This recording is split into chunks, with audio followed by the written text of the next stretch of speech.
morning and salam sejahtera to our honoured guest, the founder and advisor of Kenanga Group, Yang Mulia Tan Sri Dato Paduka Tunku Nur Zakia Tunku Ismail, the chairman of Kenanga Investment Bank, Yang Amat Mulia Tan Sri Dato Sri Syed Anwar Jamalullail, the group managing director of Kenanga, Yang Berbahagia Dato Y.A.M, President and Chief Executive Officer for the Association of Certified Fraud Examiners, ACFE, Yang Berbahagia Mr. Dorris, Chief Commissioner of the Malaysian Anti-Corruption Commission, MEC, Yang Berbahagia Dato Sri Azam Baki, members of the board, senior management and employees of Kenanga, our audiences from the regulatory, enforcement and professional bodies, industry experts and financial institutions. Ladies and gentlemen, on behalf of Kenanga, it is a great honor to welcome you to the very first virtual opening ceremony of Kenanga's Fraud Awareness Week, FAW 2020. We would like to thank all of you for taking the time from the middle of your busy schedules to participate digitally in today's event, as I'm sure this has now become the new norm for all of us. I am Palani Krishnan and I'll be your MC for today. Honored guests, this is the fourth consecutive year of Kenanga organizing the FAW in conjunction with the International FAW of the ACFE. FAW is now a critical event in the annual calendar of Kenanga, and we are honored to be an integral part of the international corporate community in the fight against fraud. This year, the fourth rendition of Kenanga's FAW is one that is very special and unique as we continue to uphold Kenanga's commitment to raise awareness on fraud despite the challenging global new norm that we are actively adapting to. In line with this, the FAW 2020 is presented to you fully virtual via various digital platforms. Ladies and gentlemen, the essence of Kenanga's FAW lies in delivering interactive and engaging awareness activities grounded on various discussions about fraud detection and prevention.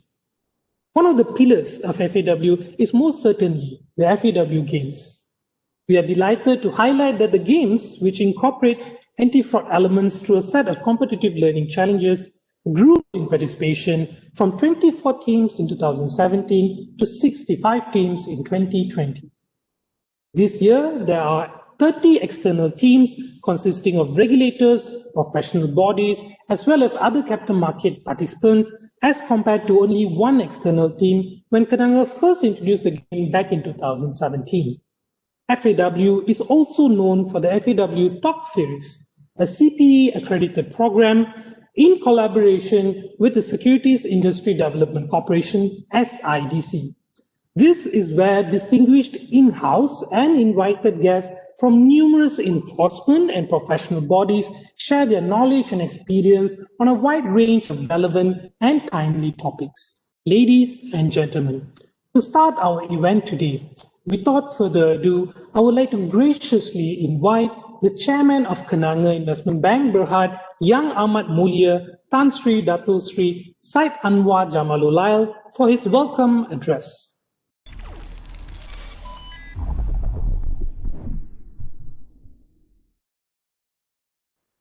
Thank you to the MC for the kind introduction. Bismillahirrahmanirrahim. Assalamu alaikum wa rahmatullahi wa barakatuh, and a very good morning. Yang Mulia Tan Sri Datuk Paduka Tunku Nur Zakia Tunku Ismail, the founder and advisor of Kenanga Group. Yang Berbahagia Datuk Y.A.M, the group managing director of Kenanga Investment Bank Berhad. Yang Berbahagia Dato Sri Azam Baki, Commissioner of the Malaysian Anti-Corruption Commission. Yang Berbahagia Mr. Dorris, the President and Chief Executive Officer for the Association of Certified Fraud Examiners. Members of the Board of Directors and Senior Management, as well as all employees of the Kenanga Group. Ladies and gentlemen, allow me to begin by conveying my appreciation to all of you who are listening today for your support of Kenanga's Fraud Awareness Week. The primary goals of the event, which is held in conjunction with the International Fraud Awareness Week of the Association of Certified Fraud Examiners, to create awareness on fraud and prevention, as well as to highlight that we all have a role to play in this regard. I am proud to announce that this is the fourth year Kenanga Group is organizing its Fraud Awareness Week, and we take great pride in being part of the international corporate community in the fight against fraud and taking proactive steps to promote anti-fraud awareness and education. It is my sincere hope that we continue to be a catalyst and an enabler among the participants in the financial industry to spread and highlight the message on the importance of anti-fraud measures, and also as a means to demonstrate Kenanga Group's commitment to the anti-fraud agenda. As we are all aware, the current pandemic has caused drastic disruptions to our daily lives, businesses, and the economy. Government and regulators are tasked to develop various measures, provide some security and cushion the adverse impact to the people and businesses. Businesses have been forced to implement workarounds and innovate to ensure business continuity, identify enablers for the employees to continue working. Unfortunately, fraud typically increases during economic downturns. While fraud was prevalent in pre-pandemic days, this will be worsened by COVID-19, especially as people are spending more time working and communicating online. It is not hard to see why the crisis might provide a fertile ground for fraud. This only makes people more vulnerable and create opportunities for the fraudsters. Data integrity is also becoming even more critical in the present new normal. Data and analytics are important elements to ensure continuity and help in the growth of economies and businesses. This would eventually enable the clients to get back on their feet after going through the impact of COVID-19. Therefore, it is important for us, especially the financial institutions, to ensure that data are used correctly and does not fall into the hands of the fraudsters. Honoured guests, as how it was in the previous editions, the fourth edition of Fraud Awareness Week this year continues with the anti-fraud message emphasized through creative interactive activities. This includes training and awareness programs as well as the anti-fraud games. The only difference is that for 2020, all the activities will be conducted online to ensure compliance with the standard operating procedures imposed by the government of Malaysia on COVID-19. Taking the fourth Fraud Awareness Week, digital will be in line with the requirement of physical distancing to safeguard the participants while still ensuring that the objectives of the Fraud Awareness Week are achieved. Therefore, consistent with the new norm that we are in and the new threat that we are facing, the Fraud Awareness Week this year put a greater emphasis on the importance of ethics and integrity and adopts the theme, Ethics and Integrity, Culture for Combating Fraud in the New Normal. It is our hope that this effort will instill greater realization to safeguard ourselves individually or professionally from being exposed to fraud. On that note, on giving the best, special mention goes to the Fraud Awareness Week Organizing Committee of Kenanga Group for doing a marvelous job once again for the fourth time around and setting the bar even higher for next year. Again, on behalf of Kenanga Group, our heartfelt appreciation to all of you for supporting our efforts and making the launch of the 4th edition of the Fraud Awareness Week today a truly memorable one. Thank you. Wabillahi taufiq wa hidayah. Wassalamualaikum warahmatullahi wabarakatuh. Thank you, Chairman. I'm positive that together with other capital market participants and the financial industry at large, we will strive to uphold the culture of combating fraud in the new norm. Next, it is my pleasure to introduce a known figure in the global anti-fraud movement for a special address today. The President and Chief Executive Officer of ACFE, based in Austin, Texas, Mr. Bruce Dorris.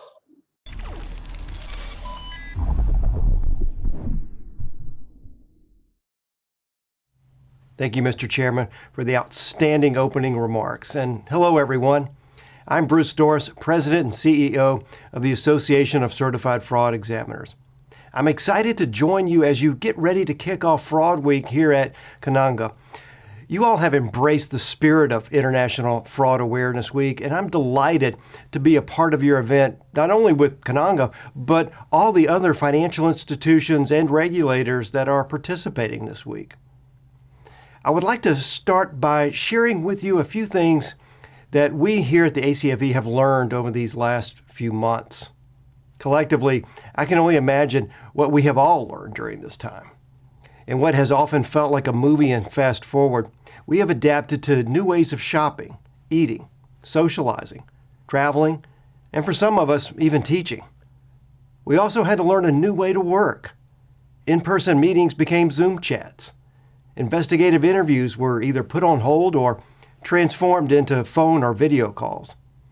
And most importantly, we got creative and found new ways to connect with each other to continue to get our jobs done. This week comes at an important time for anti-fraud professionals.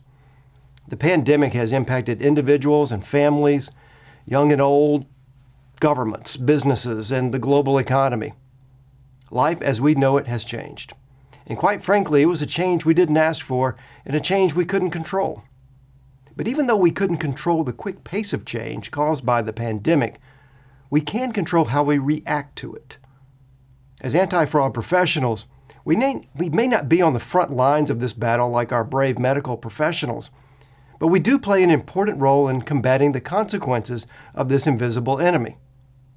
As we adjust to changes in our operations, processes, and controls, it's critical that we stay focused on protecting organizations against fraud.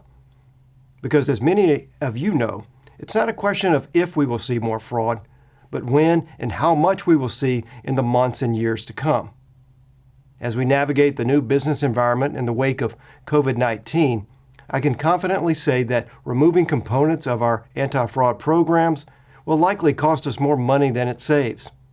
So now is the time for us to bolster our anti-fraud controls and ensure we have the tools, training, and staffing that we need to weather this inevitable storm. In the September update to our benchmarking study about fraud in the wake of COVID-19, 92% of respondents said they expect the level of fraud to increase over the coming year, with 48% believing this increase will be significant. Respondents have already seen an increase in a number of specific fraud schemes. Of those surveyed, 83% said they already have encountered an increase in cyber fraud schemes, and 69% report seeing an increase in vendor fraud, such as price gouging and overbilling. And they expect to see these and other risks continue to increase over the next year. At the same time that fraud is increasing, the ability to combat this threat has become more difficult. More than 3/4 of the survey respondents noted that it's become more difficult to prevent, detect, and investigate fraud in the wake of the coronavirus due to factors such as an inability to travel, canceled investigations and engagements, and just a lack of access to evidence. These numbers may surprise some of you, but they also reflect what you already know from your own experience and expertise. There are several reasons that fraud proliferates during recessions and times of economic instability. A large factor is the increased pressure that companies and their employees feel as they struggle to meet the challenges of a down economy. For example, struggling companies can face pressure to falsify their financials in order to meet earnings targets or secure financing. Financial statement fraud happens to be the costliest type of fraud, too. According to data from the 2020 report to the nations, a single case of financial statement fraud cost an average of $8.7 million US. Pressure from an economic crisis also affects a company's employees and can make the company itself a target. In times of economic uncertainty, employees' personal financial pressures tend to rise, which, as the fraud triangle tells us, is often where the decision to steal from an employer begins.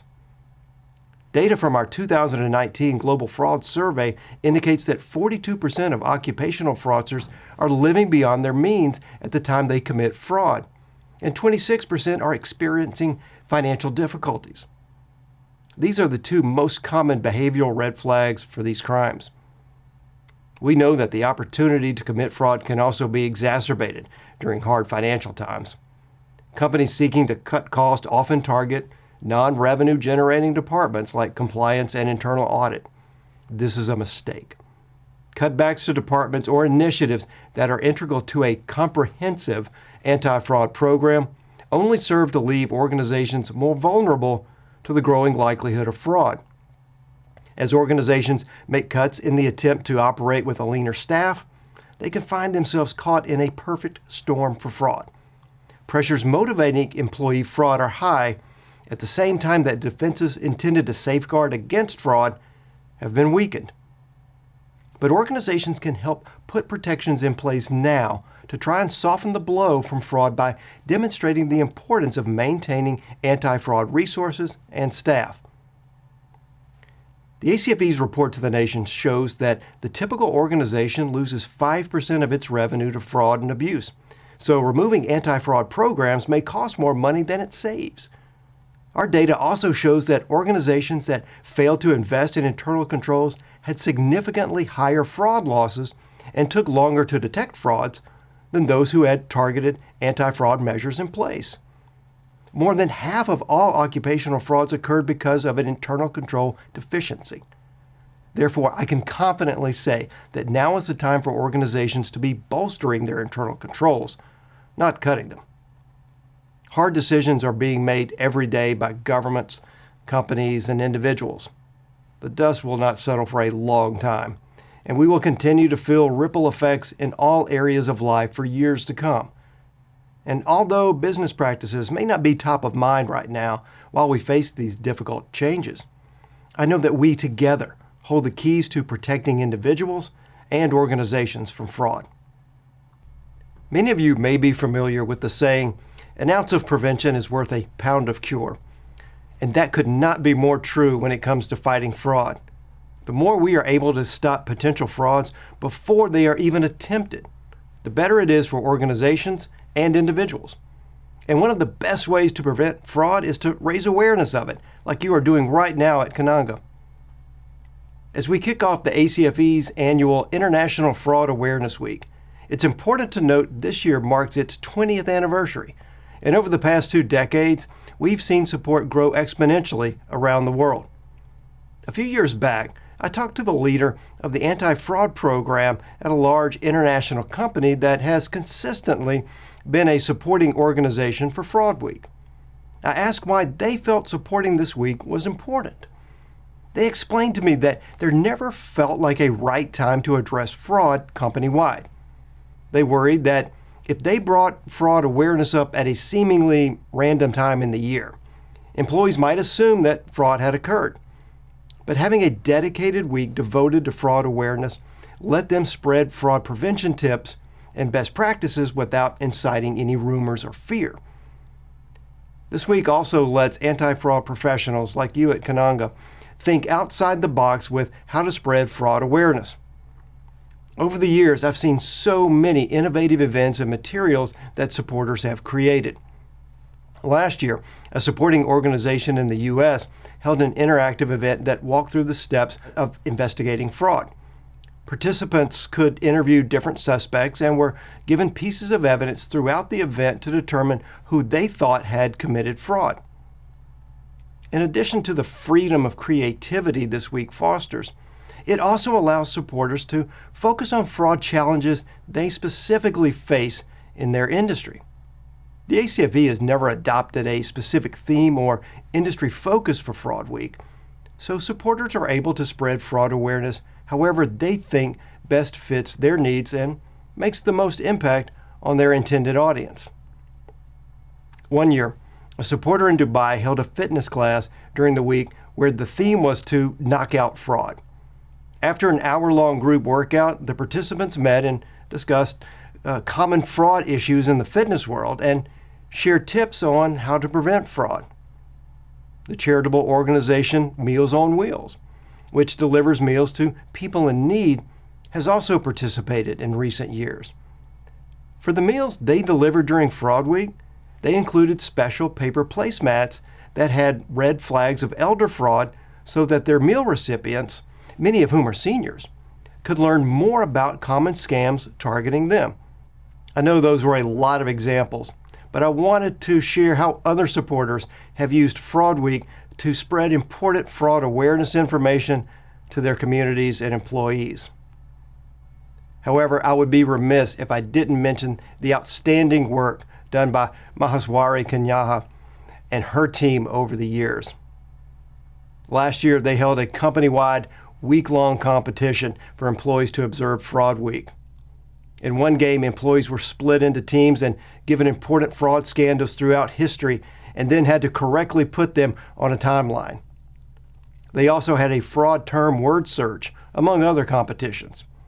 And this year, despite the pandemic, they have created interactive anti-fraud games to continue the rich tradition of promoting this important occasion. As anti-fraud professionals, members of our communities and our organizations look to us for guidance on how to avoid becoming victims of fraud. So the ACFE, too, has provided new interactive resources for supporters that are designed to be shared virtually. We created an interactive choose-your-own-adventure-style game called Follow the Trail of Fraud, where users can act as fraud examiners and investigate different fraud scenarios. We also have a Jeopardy game and a downloadable PowerPoint with 30 questions to test your fraud knowledge. You can find these resources available for free at fraudweek.com, along with animated videos, infographics, and guides. Thank you all for your support of Fraud Week at Kenanga over the years, and we value your participation in the ACFE Corporate Alliance Partnership, and we appreciate all you do to promote fraud awareness and the CFE credential. I wish you the best this week, and thank you for taking part in this important occasion. Thank you, Mr. Dorris. I'm certain there will be many more organizations joining hands with the ACFE for this good fight, even more during these unique, challenging times, which can be conducive for astute scheming fraudsters. Ladies and gentlemen, fraud, corruption, and other corporate crimes are becoming more and more of a concern to the regulators and enforcement agencies worldwide. While laws and regulations have been tightened up, this does not stop the perpetrators from committing the unlawful acts. On this, we have with us today the Chief Commissioner of the Malaysian Anti-Corruption Commission, MECC, Yang Berbahagia, Dato Sri Azam Baki, to address the subject matter of the day. Please join me in welcoming Dato Sri Azam to present his keynote address.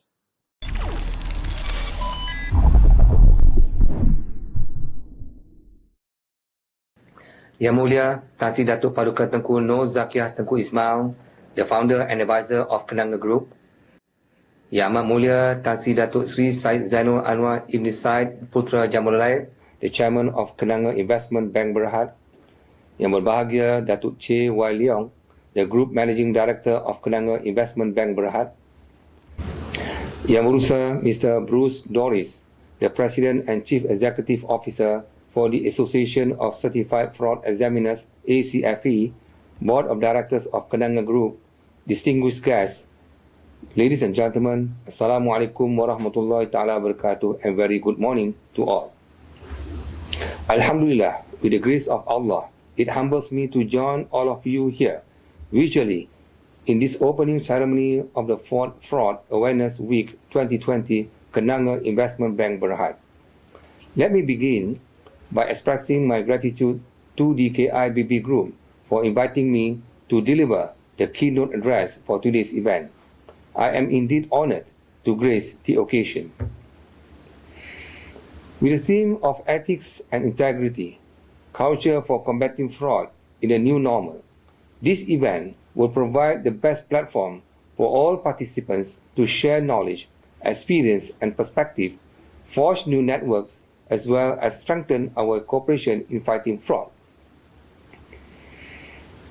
Ladies and gentlemen, corruption is mother of all evils.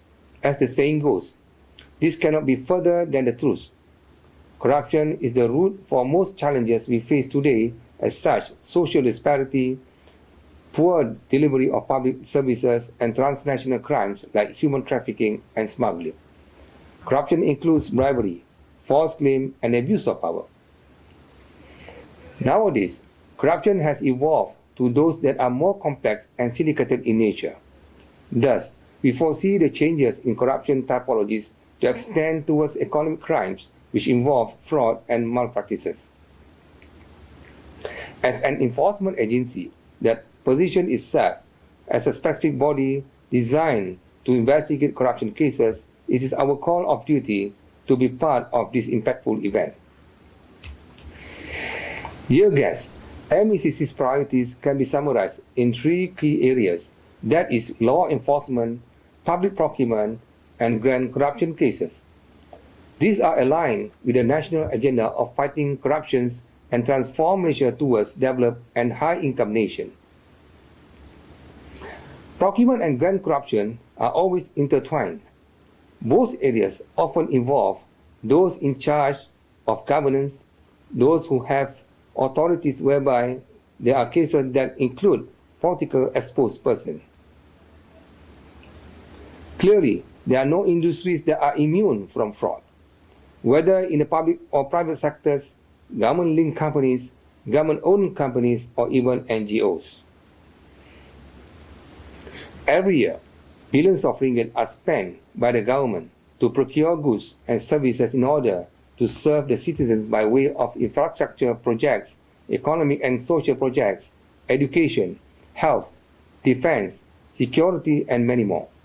These lucrative projects may lead to the possibilities of corruption or using improper channels to secure government contracts outside the standard procurement procedures. The provision of Section 17 Capital A of MECC Act 2009 now includes the determination of the corporate sectors from offering gratification. Section 17 Capital A has come into effect on the 1st June 2020. Under this new provision, a commercial organization could be prosecuted if anyone associated with the organization commits a corrupt act for the interest or advantage of the said organization.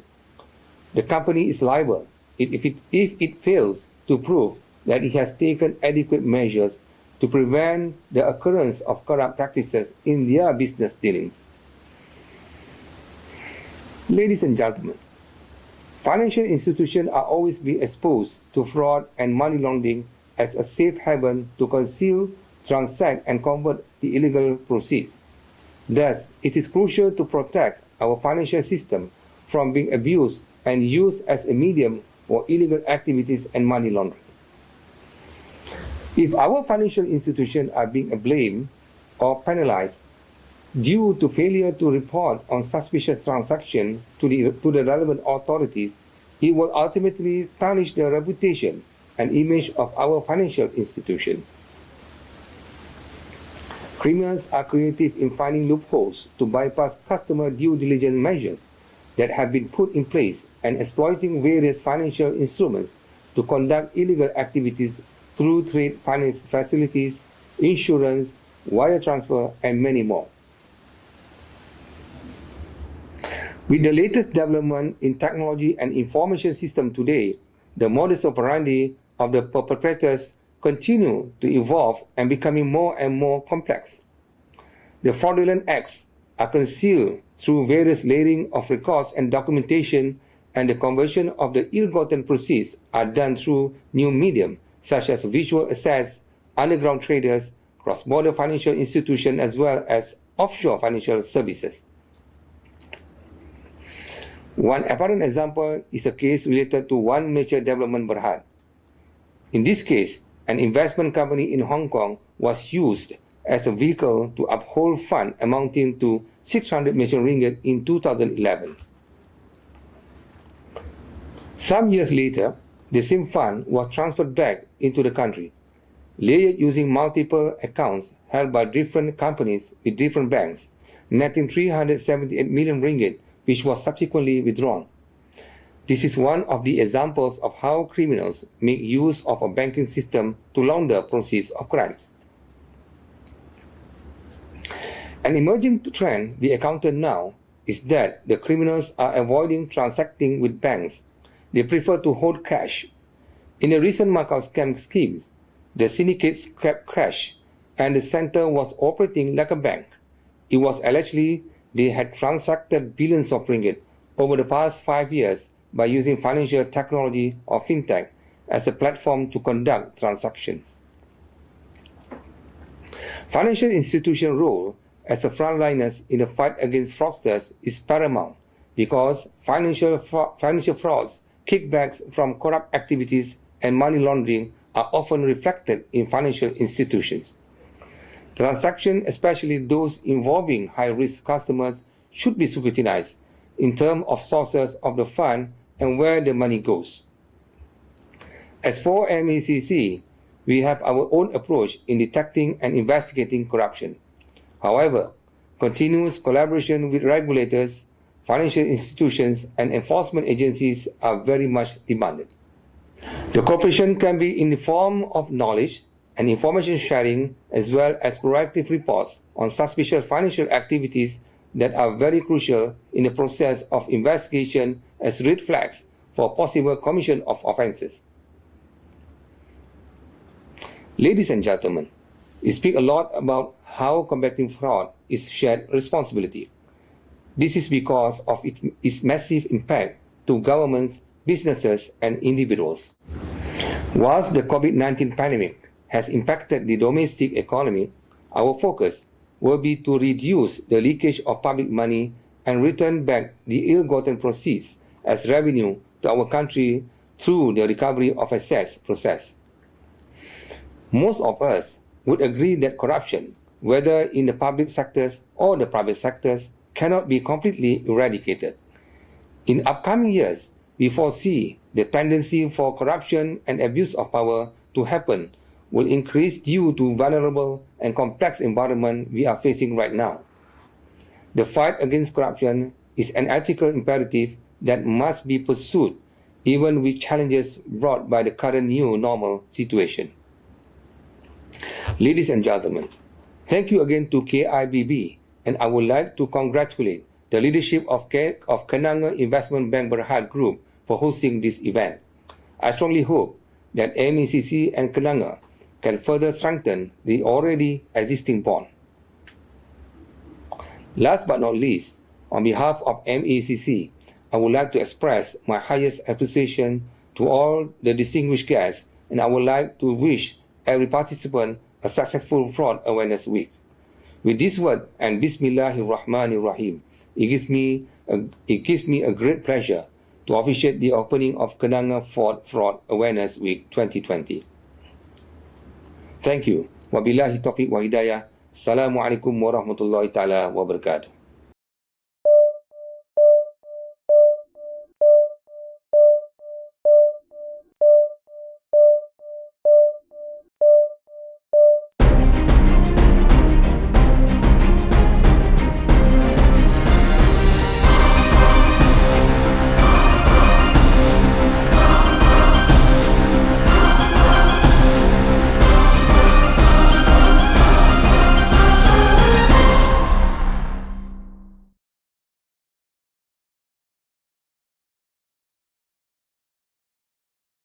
Thank you for the insightful speech, Dato Sri. I believe that we all here could appreciate that fraud and corruptions are real problems not only internationally, but also locally.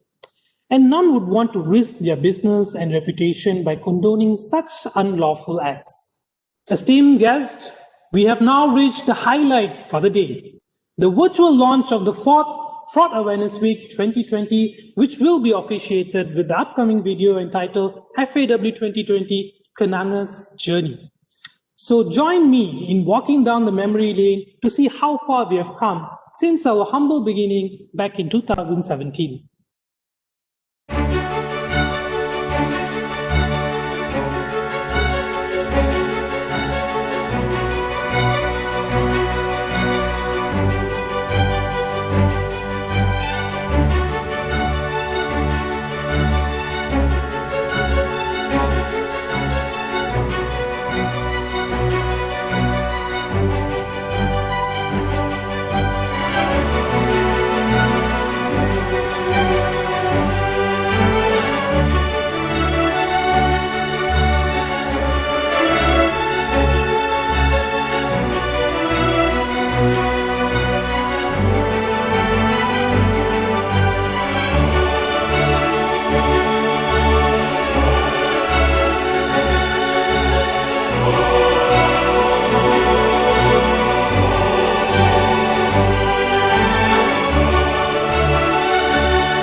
And that marks the official launch of Kenanga's 4th FAW 2020. We wish to thank everyone for your continuous support.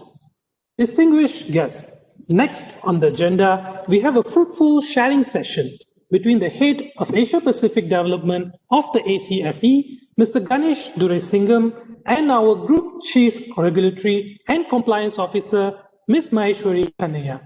Over to you, Mr. Ganesh.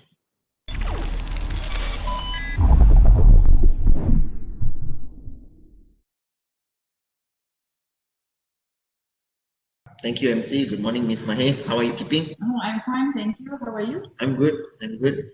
So one thing which we like to congratulate Kenanga is, despite the pandemic and people working from home, you've managed to do this entire Fraud Awareness Week virtually, where you have not really compromised on your activities. You're still taking it to the next level, going virtual, and I understand that you've got many teams, external teams, internal teams.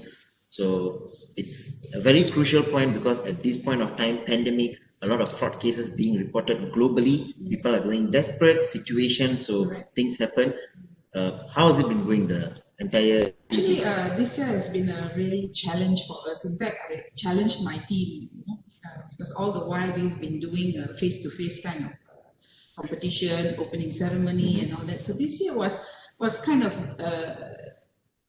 difficult actually, but somehow or other we sat down, we brainstormed, and then we came up with a lot of new ideas on how to actually take this game virtually, online, and that kind of thing. So previously, we had teams we had 50 odd teams last year, and our teams actually kept growing by the year. By the way, this is the 4th year that we're actually doing this. And what happened was this year we have a total of 65 teams. So can you imagine, because they could play anywhere, they can just sit at home, they can be at the office, they can be overseas, they can play the games anywhere. So we had 65 teams participating this, and all our online games, I must say, my team really brought it out. They actually were very creative in coming up with various kinds of games to play during this pandemic period. But looking at this also, I think that we also have decided that this is going to be the way forward. Right. This is the new normal, and this is how we're going to play games moving forward, and we're going to educate them, so-called virtually kind of thing. Right. So initially, when you were hit by the pandemic, the first lockdown, were you skeptical about would you be able to get the numbers, get this whole thing going like how you have been doing it successfully previously? Yes, that actually crossed all our minds. Actually, we were quite afraid that people will think that they actually can't play the game. In fact, when the MCO started, that time itself, we said already, we are not sure whether the pandemic will actually end by the time we have this International Fraud Week in November. So at that time itself, we were saying that we've got to start looking at how we want to move forward, with the future of our fraud awareness games and all that. Right. Interesting. I mean, even I think I've also asked you a few times if you're going to go on with it, because I was honestly skeptical, but I think, as you said, that's the new norm and that's the way forward in this whole thing. Correct. In fact, my team was also a bit worried. Like last year, it was like, we did it, I mean, no bragging rights here, but we did it quite well in the sense that we got key people to come and do the opening ceremony for us. So this year we were wondering whether we could actually match that. So we were actually early in the year, we were cracking our heads to see how best we can actually, do it this year, which will be better, because every year we want to see an improvement. We don't want to feel like, this year or last year was better, that kind of thing. So the fear my team had was that it's so difficult to match last year. So when this pandemic came and all that, when we sat down and talked about it, actually it was a relief to us. Because you say, face to face, so virtual is the new normal, so let's do it differently. So that's how we are here today. We're actually doing it differently, because I think in all the games that we've played, creativity played the most important part in all the games. How we think, how we process the whole thing and all that. And it's every stage they were challenged. Okay, you're playing, I call it the Champions Trophy. Because we play preliminary, we do a knockout, then we go to round of 16, then we go to the quarterfinals and all that. So to also give opportunity to external teams who play, we split the external teams and internal teams, because we don't want them to say that, you're a financial institution and therefore, your teams are smarter, you can pick out, pick all the answers. You should be able to have to play games in a better way. So what we did was we split the internal team and the external team, and they will only cross over in the semi-finals. So when they cross over in the semi-finals, then it's anybody's game. See, so they have equal opportunity to move on. So I think the external teams also like that, because some of the teams who come, they don't have any background of compliance, regulation, that kind of thing. So you give equal opportunity to the external team also to move forward to the finals, rather. Right. I think in that, as you mentioned, fraud, you don't really need any background. It's all about the mindset, the greed, and what motivates a person to commit fraud. Exactly. So Kenanga has been an ACFE's corporate alliance partner since 2015, and in fact, the first in Malaysia. And now we are looking at 2020, over 5 years.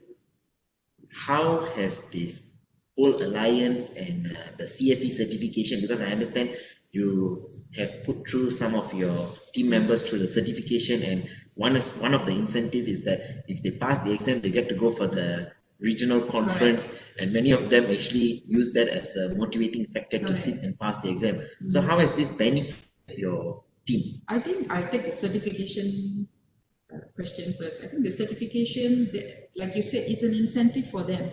So those people who actually go through the process and they have got through the exam and all that, then they get this incentive of attending your annual conferences, maybe in Australia or US, so they get this incentive. So because of that, I think, or rather not only because of that, they also have this thought that, because I've already put it to them, the reality of being a CFE. The reality of being a CFE is that, especially in US and UK and in most of the overseas region, the reality of being there is that if you work in a you work with the police and enforcement units, with the CFE, your salary is slightly higher than the normal person. Right. So because of that, there is this incentive.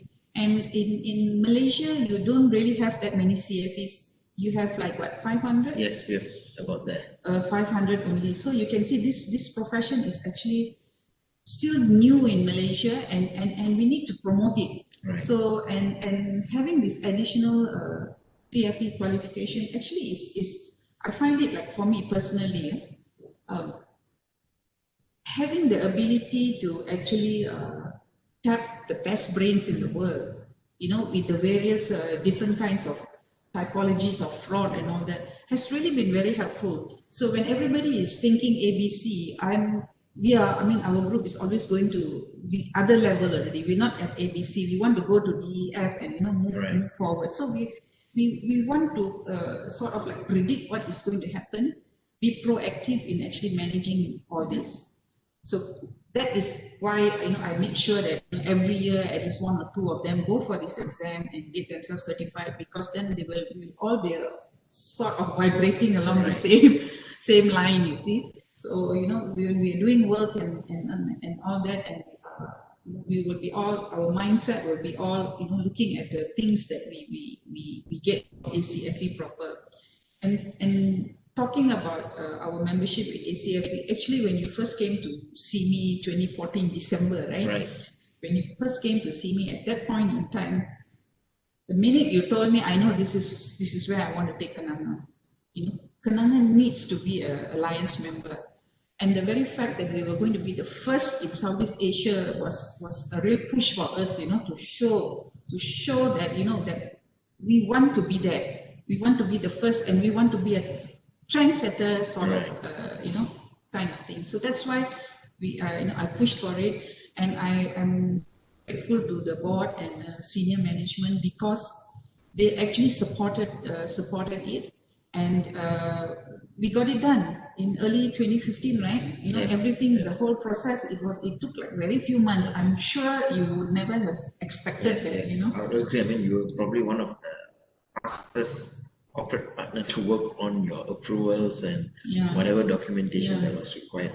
And I mean, on my point, I would say that I have seen Kenanga's participation in almost all our regional conference in US, in Europe, in Asia. And of course, you were also nominated as a board of region. And I mean, we are looking forward for your next nomination again. So, I mean, Kanniah has always been very active during this International Fraud Week, and I mean, you've always done your best to spread that fraud awareness. So, would you say it's important for other organizations to also participate in Fraud Week? Yes, because you see, if you look at statistics, there are a lot of economic crimes that's going on. What more with the pandemic thing, like you said earlier, there are a lot of crimes that will crop up, and with the innovation of technology and the kind of digitalization and all that we're talking about, the disruption is already here. So the part that you need to do is that you need to, at least if you're not one step ahead, at least you need to be in tandem, moving in tandem with, what are the things that you need to put in place. So if you look at organization of the Fraud Week, we are actually trying to pass a message out to everybody to say that you should be actually participating in this, because it's a branding for your organization. If you look at investors and all that, when they look at your organization, they're looking at whether you are ethical, whether you have the integrity, whether your governance processes are all in place and all that. So you indirectly attract investors as well. So the teams which participate in our FAW, we call it Fraud Awareness Week. You see, we have teams like EPF, we have teams like Kenanga, we have a lot of teams which are, which can go back there and, they have their own integrity unit, like Kenanga, they have their own integrity unit. So it's like sharing of insights between us, so it's to me, it's like sending the message out, let's all, work towards, eliminating fraud as a group of people. Right. So is a it group also of organization? Right. Is it safe to say that over the last 4 years, your number of external teams, that means non-Kenanga members, have been growing? Yes, of course. This year we have 26 teams. Right. So that is one way. Sorry. This year we have 36 teams. 35 teams, sorry. 35 teams. That is one of your ways that you've been spreading this fraud. Yes, and this also is not by putting a public announcement there. This invitation is all by people whom I know. Right. It is not like I'm putting out there in a blog and making an advertisement, please come and join us. No, it is only the people I know that I'm sending out invitation. So can you imagine if I actually go out to everybody and say that, please join us, we're having this Fraud Awareness Week. So we will be inundated with so many submissions, we probably won't be able to handle. I think now with everything going virtually, probably you could consider accommodating to that kind of audience next year. Yeah, probably next year, because we always think about improving, improving and how we can move forward and creating new games as we play. Now, the reason why we actually play games is that we want to humanize education. So what better way than to actually, play through games? When you play through games and all that, you also enjoy. Because working is not all about work. For me, you must have fun at work. Okay? I mean, don't be surprised it's coming from a regulatory person. And also you must have fun. You must have fun at work, but it is very important that you must always enjoy your work. You must get up in the morning and don't feel like it's a chore to come to work. You must really enjoy it. So that's why, if you ask my team, there's always an element of fun put in and an element of surprise that they get when sometimes when I just go in there and ask them certain things. How is this getting on? That kind of thing. Right. So you must always keep the adrenaline moving. Yes. Otherwise, you'll be so bored. So I think with that, I can say that you probably do a lot of things out of the box. That somebody else must tell me, but definitely I don't like to be a follower, so I need to do things in a different way, and as we go along, I like to improve and add more creativity to it. So even in our e-tests and all that, we try to do it differently, because if you want to follow the industry and all, it can be a little bit mundane and boring, because compliance is very boring. Right. Compliance regulation is very boring. So you must find a way how to make it interesting for people. Interesting. Yeah. So I mean, when we talk about technology, of course, as much as technology advances, fraud also advances. So Yes. fraudsters are always, they say, 2 steps ahead. So we have to think 2 steps ahead of them. So I mean, with the entire fraud growing rapidly with technology, what's your view on this, on fraud and technology? Okay, fraud and technology. Because of technology, there is more, you see more of fraud happening. Right. Because innovation, digitalization, like I said just now, there's a lot of disruption coming, and we may not be ready for it. But the fraudsters are always ready. They will know how to come in and how to, tap and get the information out of you very easily. And the issue is that also the fraudsters seem to have a network among themselves. So when they have a network among themselves, and let's say they're doing something on credit card, and they find that the banks are already vigilant and they're already trying to put certain things, certain controls into that, so that the fraud does not happen. They already know, through their network, they already know, and they will move on to another fraud, which we'll find difficult for us to detect. So they are always innovating and moving to the next fraud. By the time we know about it, and or like I always say, before you know anything, you're already down. So it's like we will always have to play catch up. We're always playing catch up, and that is also the fault of within the industry and regulations, because the sharing of information is not as quick as how the fraudsters share the information. So if the sharing of the information and how the fraud happens and all that is fast, then probably we can sort of eliminate a little bit or do a little bit of catch up there. But we seem to be like you said, all 2 steps behind all the time. It seems to be like the fraudsters have got a better Network. best sharing practice. Yes. Yes. I mean, I hope, of course, there's always room for improvement, and I hope that can improve over time. Yeah. So why is it important, for Kanniah to cultivate this anti-fraud culture?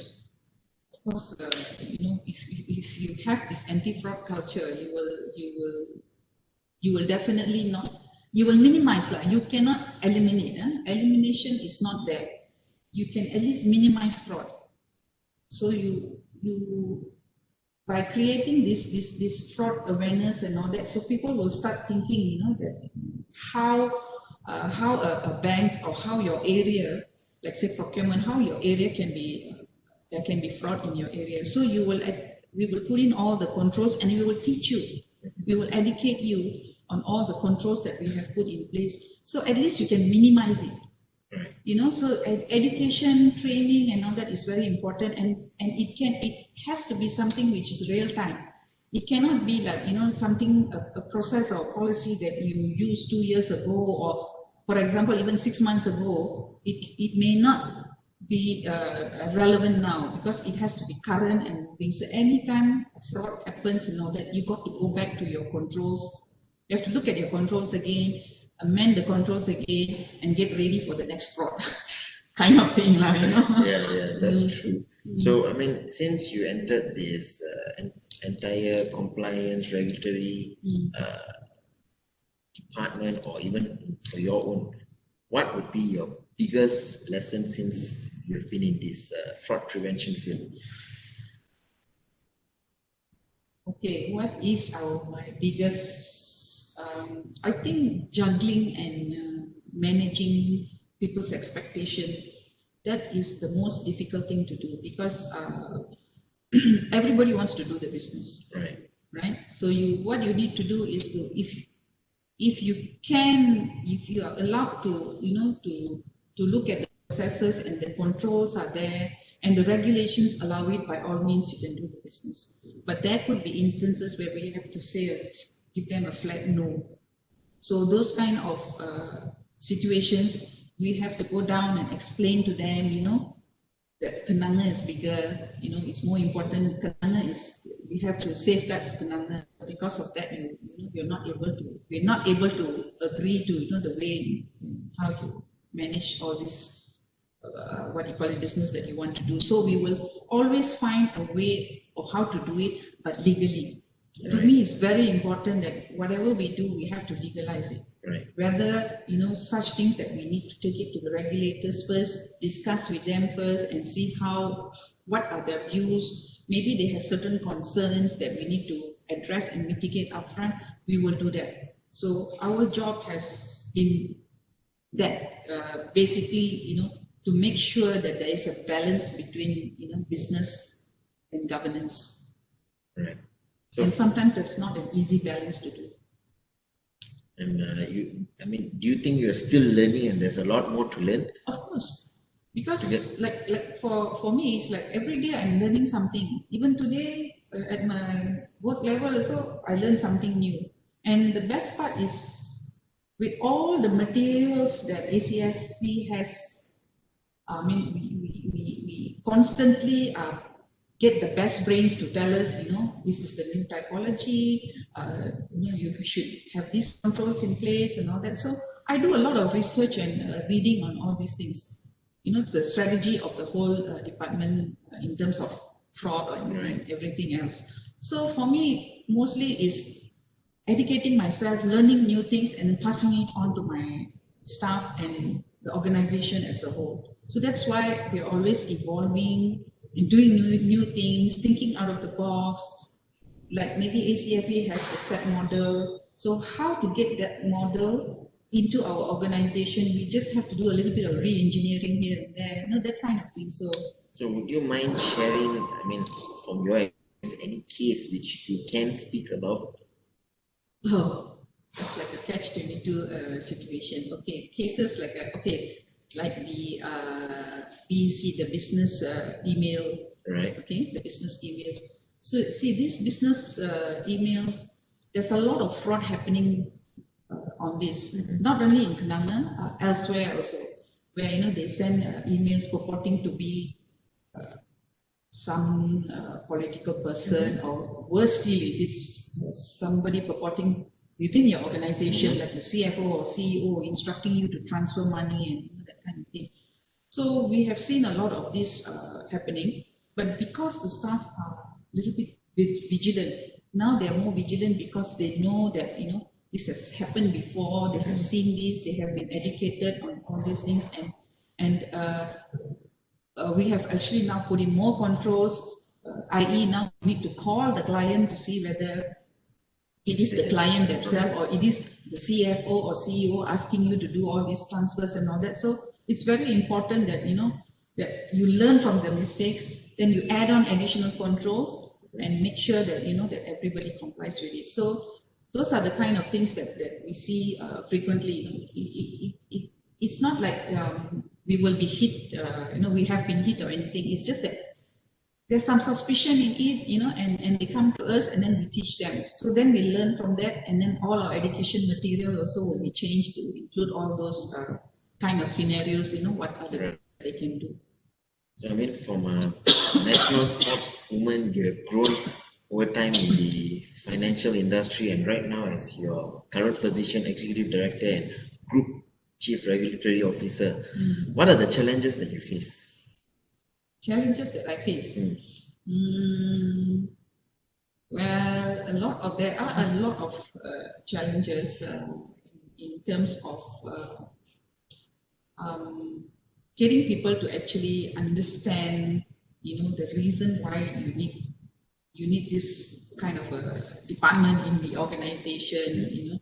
Initially there would be concerns that we would be blocking business, that kind of thing. But once they realize the importance of there is somebody looking after the whole organization and all that, when they come to terms with all that, then it is we are much more approachable. Right. In the sense that every business that Kenanga does, they need to sit with the compliance team to go through the details, the risks, and all that before they actually, get into that deal or transaction. And we need to sign off a lot of documents.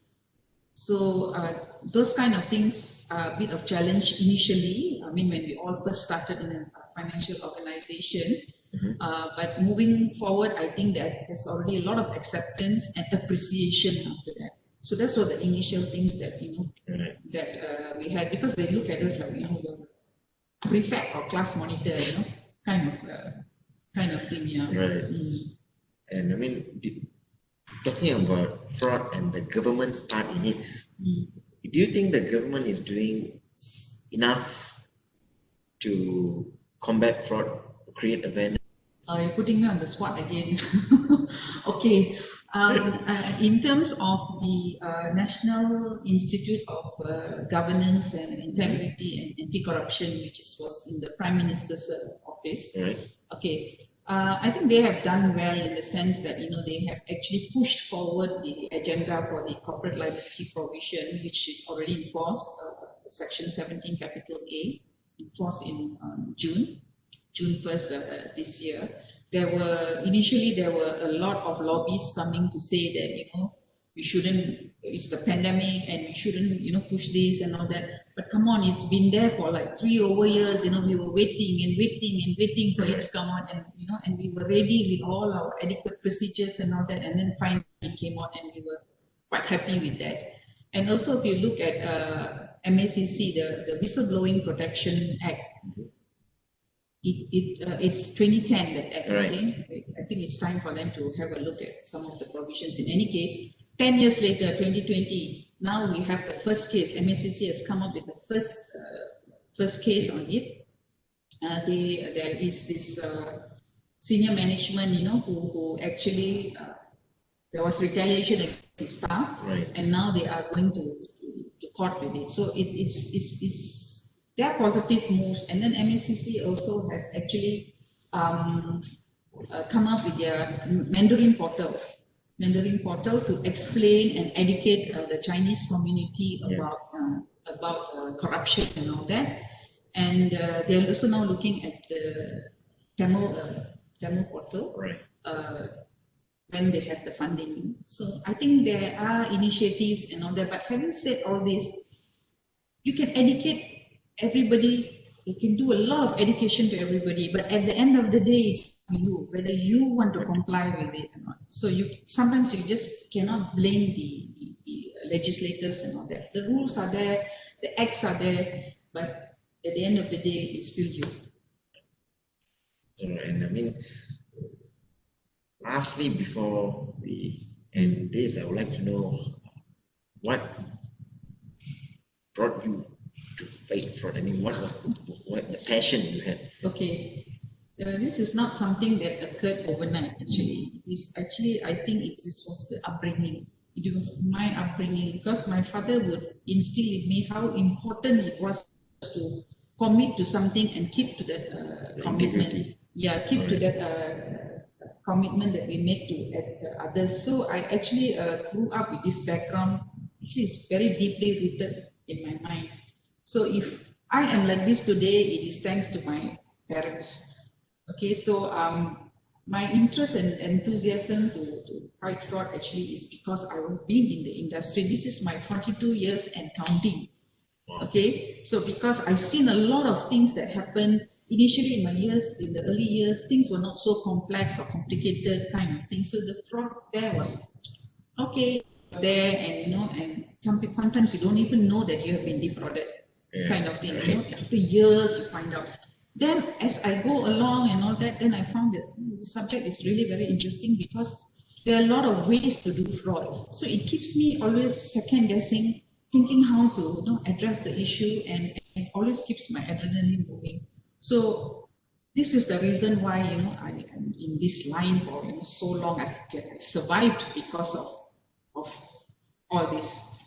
I mean, it's been interesting, and I've also been part of your Fraud Awareness Week for the last 4 years, and I wish you all the best. I hope this grows further. You take it to the next level. You've always been an example for many of our partners elsewhere globally.